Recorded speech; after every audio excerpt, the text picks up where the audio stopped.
Okay, one thing I think we can all agree on is that a lot of us are in the middle of a lot of series, and I need to do something about that.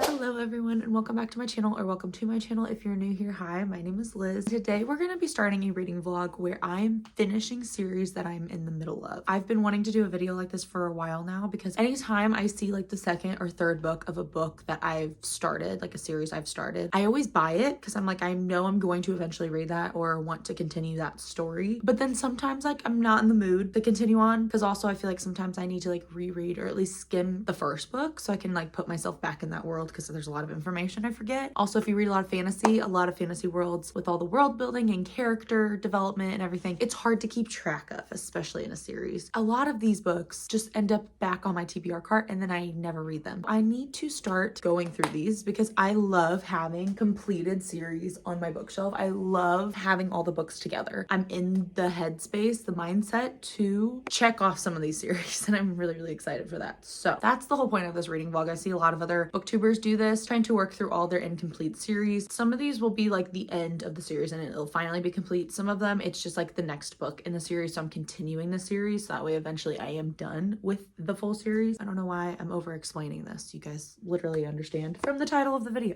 The first book we are going to start with is Wisteria by Adalyn Grace. So I have read Belladonna, I've read Foxglove, and I enjoyed them pretty well actually. I was really excited for this third book because it actually follows Blythe, who is Cigna, who's the main character in the first two books. It is her cousin who she goes and stays with. I always really liked Blythe. I really loved her personality. She doesn't want to get married and she wants to be independent, and she's just such a fun character. Belladonna focuses mainly on Cigna. She falls in love with Death. Like, Death is a person in Belladonna. Foxglove still is following Cigna, but you're also getting Blythe's perspectives. You're getting some chapters from her, and it also introduces another side character. And now in the third and final book in the trilogy, it's mainly focused on Blythe. So like it's slowly transitioned from Cigna to Blythe's story. Obviously, I took off the dust jacket as soon as I started it last night. I'm not very far. I'm like maybe 30 pages in, but I wanted to just show how incredibly pretty these books are naked.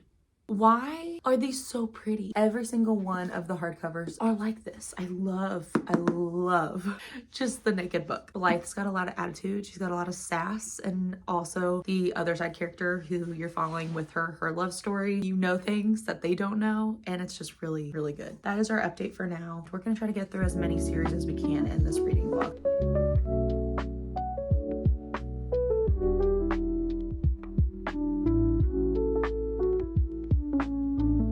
So I'm a little bit over halfway through Wisteria. I would say I'm almost 2/3 of the way into this book, and I'm really enjoying it. I think I actually like this one the best out of the 3 books in this trilogy. I really like Blythe. I love her character and how strong she is in this story. I also really love the banter between her and Eris. I'm just really loving this world. I love that we're still seeing our side characters from the first 2 books. I'm just having a fun time. But I did want to mention that it's my favorite so far out of the 3, which is exciting because I feel like that doesn't always happen. I kind of want to finish this tonight. I don't know if I'll be able to stay up that late reading because I kind of have a headache, but we shall see. It is the next morning, and as you can see, it's pouring. So I want to do a little bit of reading before I have to go into work today. I know last night I said I could probably stay up and finish Wisteria. I got really close. I stayed up late past my bedtime, guys, but I'm so incredibly close to finishing this book. I really want to finish it this morning before going into work, but we shall see. I really love Blythe, and I love her relationship to Eris. I feel like it's just everything. So I'm gonna do a little bit of reading. Hopefully I can finish this, and then we can pick our next series to continue/finish.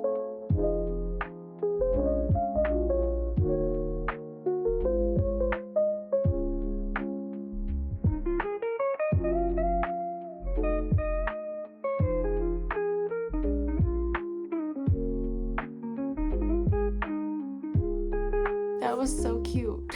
I was sad while reading this book. I need to think on my thoughts and feelings, but I'm also afraid to give too many thoughts and feelings because I don't want to like spoil people for the first 2 books. Definitely a 4, maybe higher than a 4. I'm not sure. That's it. I need to get to work. I will update you guys on what book I'm reading next later. So it's actually the next day. I was gonna film something last night, but I came home from work and I was just like, I want to shower, I want to get curled up in bed, and that is it. And that's exactly what I did. But I did want to share some final thoughts on Wisteria. So that's the 3rd and final book in the, I don't know what the series is called. I think I'm settling on a 4-star. I really enjoyed it. I think I liked it the most out of all of the books. I really love Adeline Grace's writing. It's very magical and whimsical. It kind of reminds me a little bit of Stephanie Garber, just a little bit. It's not as lyrical as Stephanie Garber, but it's a close second. I think if you took Stephanie Garber and made hers more gothic romance, then you would get Adeline Grace's writing. I think the pacing was done really well. I just really enjoyed my time while reading it, and also getting to see some past characters as well. I feel like there was a lot of closure in that 3rd book. The next book that I decided to read, the next series that I'm trying to finish, the 2nd book in the Lakefront Billionaires series. So this is Love Unwritten by Lauren Asher. Her 3rd book doesn't come out, I think, until August of this year. If I finish this book, then I'm caught up on that series. It's not necessarily completing the series, but at least I'm caught up on it and ready for the next new release. So if you don't know anything about the series, it's like the spin-off series of the Dreamland Billionaire series, which is like the fine print, like that trilogy. This story is following Raphael and Ellie. Raphael is a single dad. He's divorced. He's a very grumpy guy. He's also like the head of this like real estate app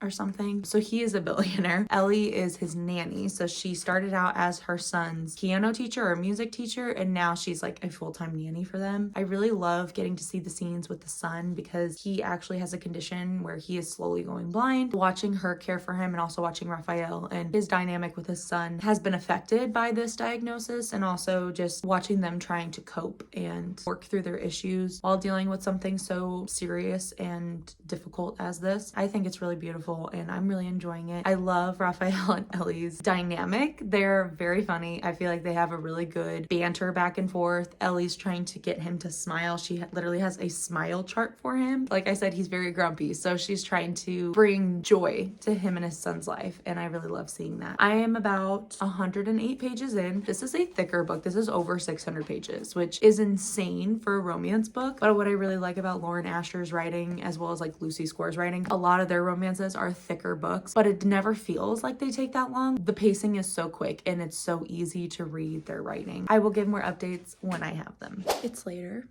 I am about a third of the way into Love Unwritten. I feel like the pacing's pretty good so far. Another thing I noticed is I feel like almost every trope has been used in this book. Like every romance trope that you can think of makes an appearance.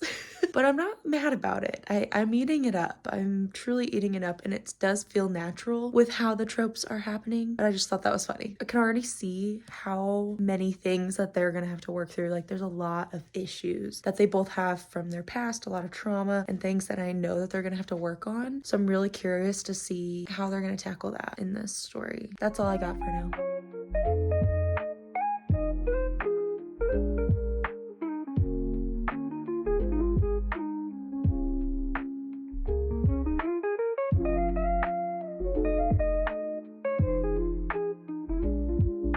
After reading more of this book, these two have so much emotional baggage and trauma from their past that I'm just like waiting for one of them to open up to the other. I'm almost halfway through this book and they still have not had a single real conversation. They got a lot to work through. I'm very curious to see how that's gonna go. Raphael has a lot of issues with his ex-wife. Ellie has like a past when it comes to like songwriting, a partnership that ended on bad terms, and also she's like hinting at like self-harm. Hasn't like acknowledged it yet, but she's like hinting at it. There's just a lot happening in this book. I would definitely say look up trigger warnings. There is a content warning thing I just noticed at the beginning of the book, but I'm very interested to see how this is gonna go, because obviously like Raphael knows nothing about her past. She knows bits and pieces of his, but not like the full story. He also has issues with like his parents before his aunt and uncle got custody of him when he was younger. So there's just like so much happening, plus having his son basically going blind. It's just a lot to process right now.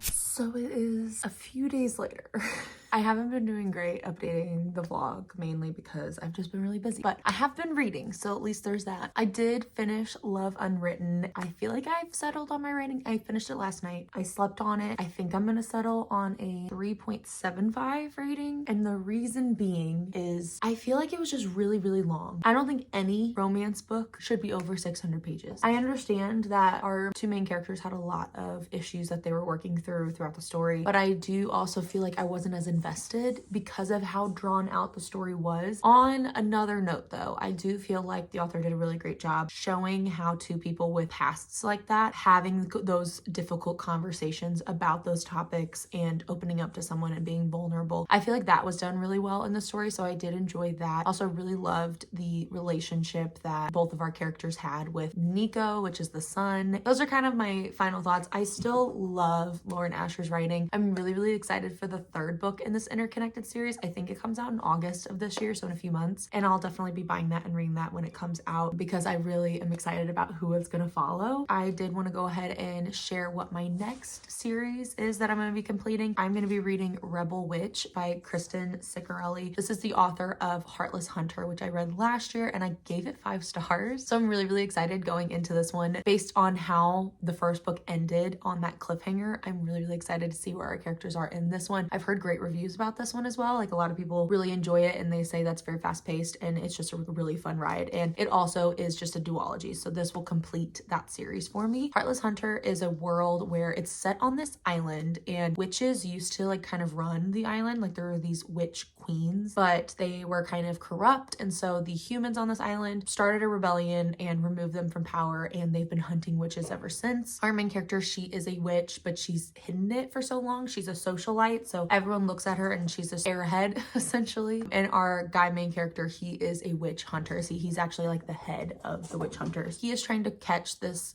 figure called the Crimson Moth, who is kind of like a Robin Hood, like a vigilante type who is saving witches. He has his suspicions about our girl main character, who is actually the Crimson Moth. And she's also trying to get some information from him. So they're both kind of using each other a little bit. They start courting. So it kind of feels like Bridgerton vibes a little bit, like Regency. It's like a cat and mouse game, both trying to use each other for their own benefit. And I really liked it. I loved the story. I loved our two characters and watching their journey together. It was so fast paced and it was so entertaining. I'm kind of having like a lazy morning. I've been editing a video and watching Modern Family. So I am going to start reading this soon. There's our update. Sorry I haven't recorded anything in a few days, but we're back. And also I didn't have a lot of thoughts to share because I felt like I was kind of reading the same stuff over and over in Love Unwritten. So we will talk later.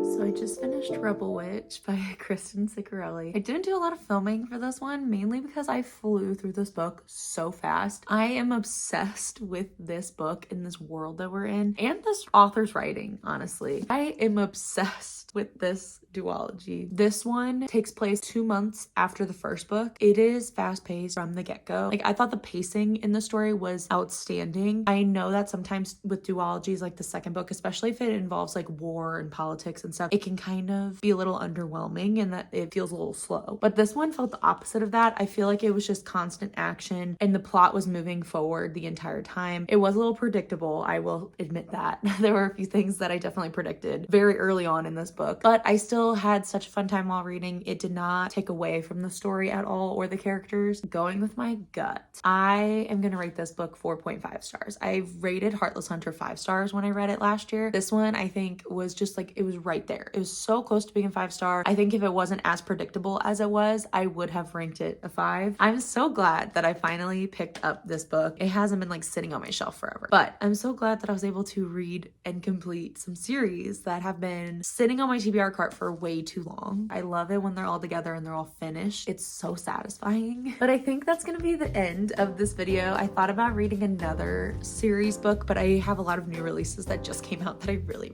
want to read. This might become like a series series where finishing series of me finishing just different series I'm in the middle of, because I have still quite a few that are on my TBR cart that I really need to get to. I think maybe each month or maybe every other month I'm gonna try to film a reading vlog like this. It motivates me as well because I feel like I can buy and I can start new series, because as long as I'm finishing the ones that I've started, I feel like I can start a new one. I'm not gonna do just yet.